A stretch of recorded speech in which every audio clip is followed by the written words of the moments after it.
Podcast Bicara Makro Prudensial, pemenang kompetisi podcast Bicara Makro Prudensial.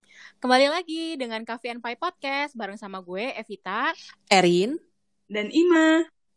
Oke, di episode podcast Coffee and Pie sebelumnya, kita udah sampai nih kalau di bulan Mei ini bakal ada episode spesial. Wow. Kenapa spesial? Karena ibarat nasi goreng, ini tuh telurnya double dan ekstra sayuran. Jadi bakal bergizi banget obrolan kita nih. mantep, 4 sehat 5 sempurna lah ya. Bener, Gizi seimbang. Gizi seimbang. Tapi ngomong udah pada makan siang belum nih? Udah sih gue. Udah ya. Kalau ada yang lapar tolong ditahan sampai podcast ini selesai ya. Oke, siap Bun. Maksa, agak-agak maksa emang orangnya. Ya, jadi seperti yang kita tahu nih ya, kalau kaum millennials lagi pada concern banget sama yang namanya menabung, investasi dan sejenisnya gitu deh. Nah, ngomong-ngomong soal investasi, ada banyak banget nih ragamnya. Salah satu bentuknya adalah dengan memiliki aset, yaitu membeli rumah dan atau kendaraan nih. Dan akhir-akhir ini tuh gue lagi sering banget scrolling TikTok gitu guys.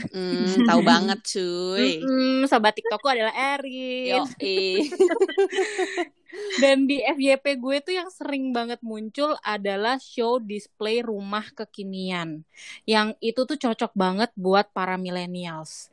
Jadi bikin pengen banget punya rumah gitu. Terus gara-gara itu tuh gue jadi sering kepikiran gitu kan.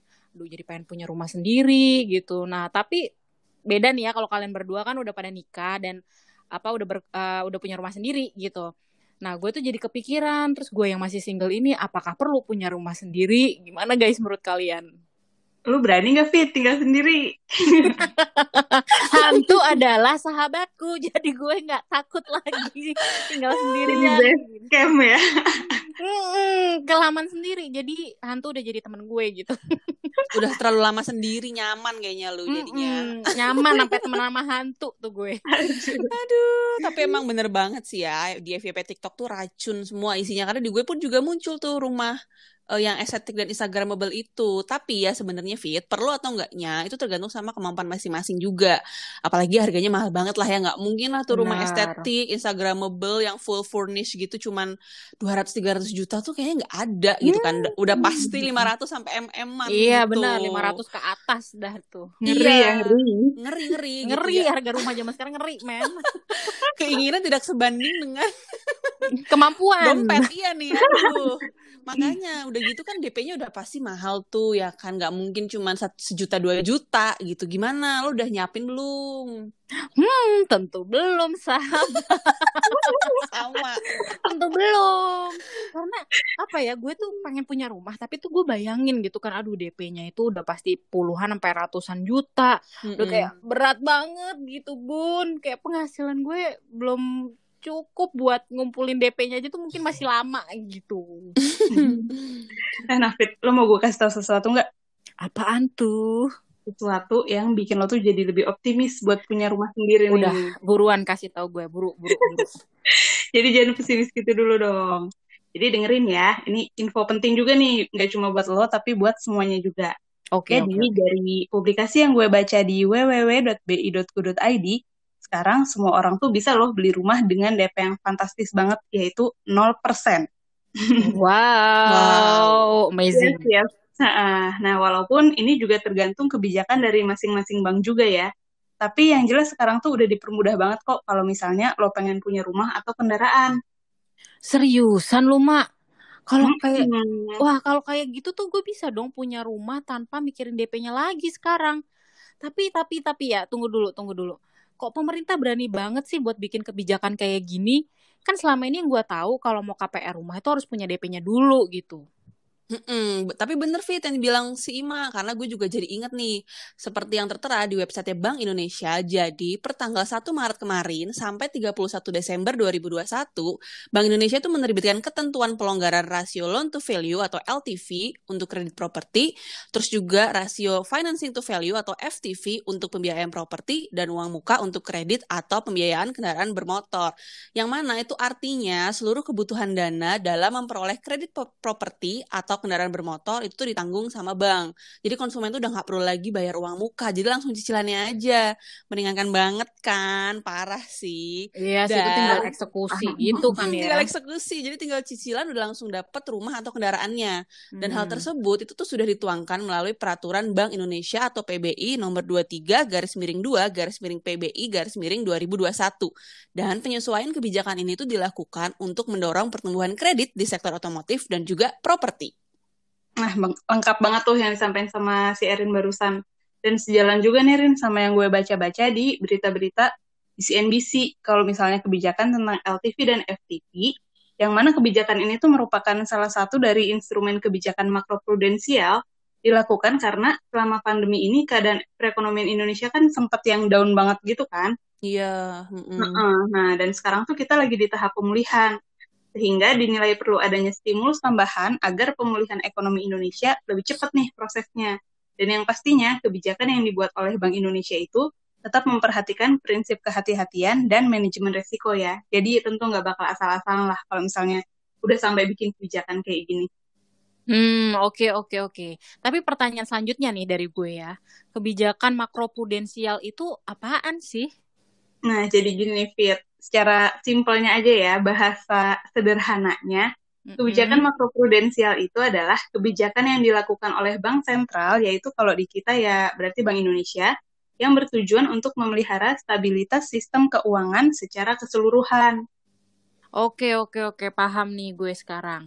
Tapi pertanyaan selanjutnya nih, apa hubungannya antara kebijakan makroprudensial yang LTV dan FTV sama stabilitas keuangan ya? Apa dengan semakin banyak orang yang mengajukan KPR dan atau kredit kendaraan, itu berarti bisa membantu stabilitas keuangan negara gitu?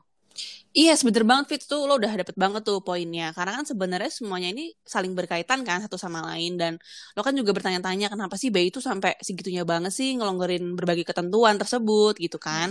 Itu tuh karena BI itu ingin mendorong pertumbuhan ekonomi serta mengembalikan stabilitas sistem keuangan Indonesia. Karena kan ya seperti yang kita tahu ya, biasanya nih untuk para Crazy Rich Jakarta gitu kan, macam keluarga Siska Kol ya kan, yang nasi goreng aja 200 juta gitu. duitnya gepok-gepok gitu kan. Aduh, sampai ya Allah, sampai dibikin konten itu kan berarti dia berlebihan dana gitu kan sebenarnya. Nah, iya, dan biasanya memang sebagian dananya kan ditempatkan di bank tuh. Terus bagian kekurangan dan juga membutuhkan pembiayaan macam kita-kita gitu kan. Sobat Jadi- miskin. Iya, kita tuh jadi bisa gitu loh meminjam dalam sistem keuangan melalui salah satu instrumennya yaitu bank tadi. Jadi makanya disitulah perputaran uang terjadi, yang mana inilah yang akan berkontribusi ke stabilitas sistem keuangan. Makanya pertumbuhan kredit ini penting banget. Dan kita itu harus peduli dan juga turut andil dalam membantu menjaga stabilitas sistem keuangan Indonesia ini, karena kita nggak mau kan krisis tahun 98 ataupun tahun 2008 itu kejadian lagi. Karena yang gue serem banget kan, kayak nggak enak lah gitu. Karena yang gue baca dari artikel di CNBC juga, kondisi keuangan Indonesia ketika ada virus corona di 2020 kan cukup terpuruk ya gitu. Dan nggak cuma Indonesia aja, seluruh negara di dunia tuh kena dampaknya juga gitu loh. Dan semua sektor tuh terkena dampak langsung. Makanya Bank Indonesia ini berusaha seoptimal mungkin untuk mengembalikan stabilitas sistem keuangan kita supaya nggak jadi krisis melalui kebijakan makroprudensialnya gitu, Fit. Oh gitu Rin. Wah gue jadi nambah pengetahuan banget nih.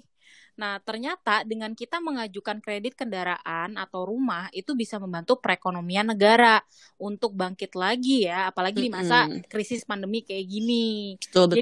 Jadi makin tertarik nih gue buat kredit gitu. Tapi syarat-syaratnya tuh apa ya supaya bisa ngajuin kredit rumah atau kendaraan dengan DP 0% ini? Nah ini nih kerennya kebijakan si LTV dan FTV ini. Gak ada syarat macam-macamnya cuy. Wow. Nah, jadi semua orang tuh bisa ngajuin kredit dengan DP 0% ini. Mau lo beli rumah tapak, mau beli ruko, rumah susun, terus rumah dengan berbagai macam tipe ya, tipe 21, tipe 45, tipe berapapun lah ya yang lo pengen. Bahkan lo beli apartemen dengan DP 0% juga bisa lo Fit. Nah, di situ misalnya lo mau beli rumah pertama, terus tadi si Erin pengen beli rumah kedua juga nih gitu kan, atau enggak rumah ketiga juga bisa banget nih ngajuin DP 0% ini. Biarpun gak ada syarat khususnya, tapi tetap ada catatannya nih guys. Semua orang tuh bisa ngajuin untuk DP 0% ini. Tapi nanti bank yang akan memutuskan apakah orang tersebut bisa dapat atau enggak nih kredit dengan DP 0%-nya itu. Semuanya dilihat dari profil dan histori kredit orang yang mengajukan DP 0% tadi. Oh ya, untuk kendaraan bermotor, yang bisa diajukan untuk dapat DP 0% itu adalah semua jenis kendaraan bermotor ya, termasuk yang berwawasan lingkungan. Wah, yang kayak gimana tuh yang kendaraan bermotor yang berwawasan lingkungan? Nah, kalau ini gue tahu nih, Rin. Jadi, Oke. akhirnya gantian gue nih yang tahu. Mm-mm.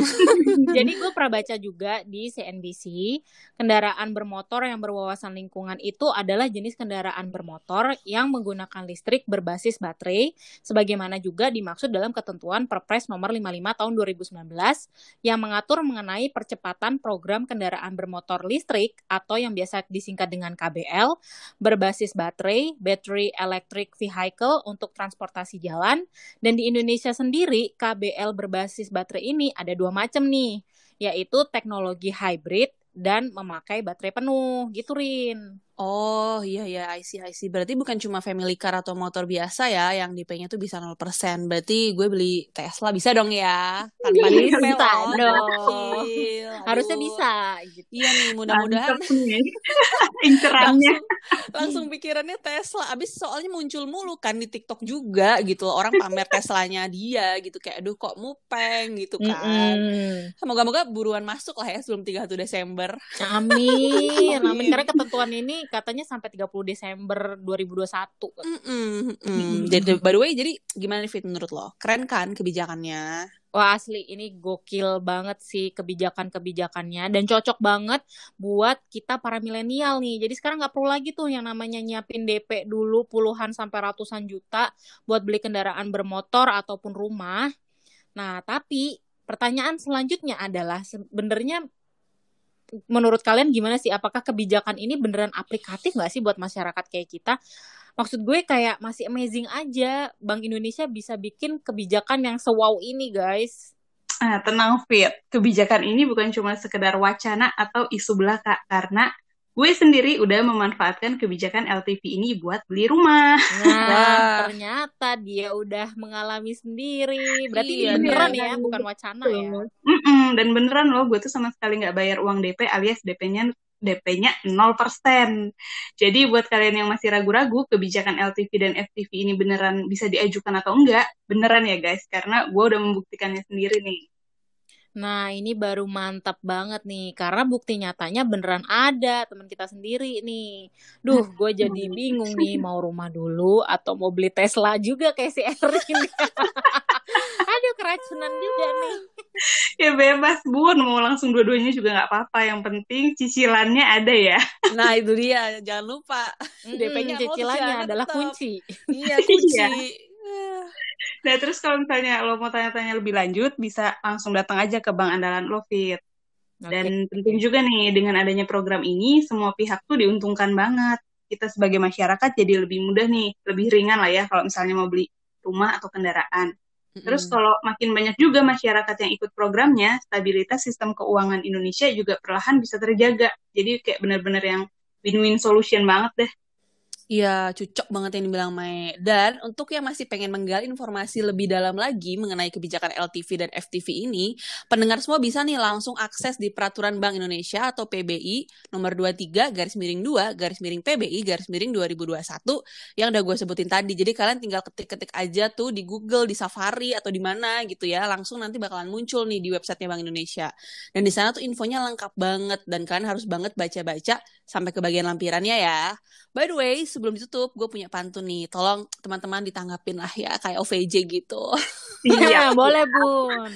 Oke, jalan-jalan beli kecapi. Cakep. Pulang-pulang, naik rakit. Lanjut. Yuk kita dukung program makro prudensial BI supaya perekonomian Indonesia kembali bangkit. Mantap banget deh Bun. Oke kalau kayak gitu thanks banget guys karena kalian udah ngasih informasi yang bener-bener bermanfaat nih buat gue dan mudah-mudahan ini juga bermanfaat nih buat teman-teman semua pendengar Coffee and Pie Podcast. Dan Yes. salah satu harapan gue adalah mudah-mudahan juga kebijakan ini bisa diperpanjang ya. Jadi nggak berakhir cuma sampai di akhir tahun ini doang. Karena pastinya banyak banget orang yang minat buat beli properti atau kendaraan karena kebijakan LTV dan FTV ini. Iya, tolong dong BI diperpanjang. Ya, Siapa semoga tahu kita belum didengar. kumpul duit. Semoga saran kita bisa didengar. Iya nih, aduh, tolong ya. Ya, dan terakhir nih dari gue.